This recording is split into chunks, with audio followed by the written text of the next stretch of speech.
घने जंगल में एक विशाल जंगली सूअर रहता था।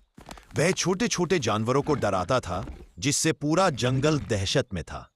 एक दिन खरगोश, हिरन और बंदर ने मिलकर एक चालाक योजना बनाई।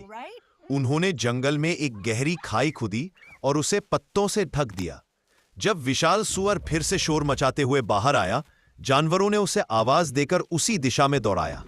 सूअर तेजी से भागा और धड़ाम खाई में गिर गया।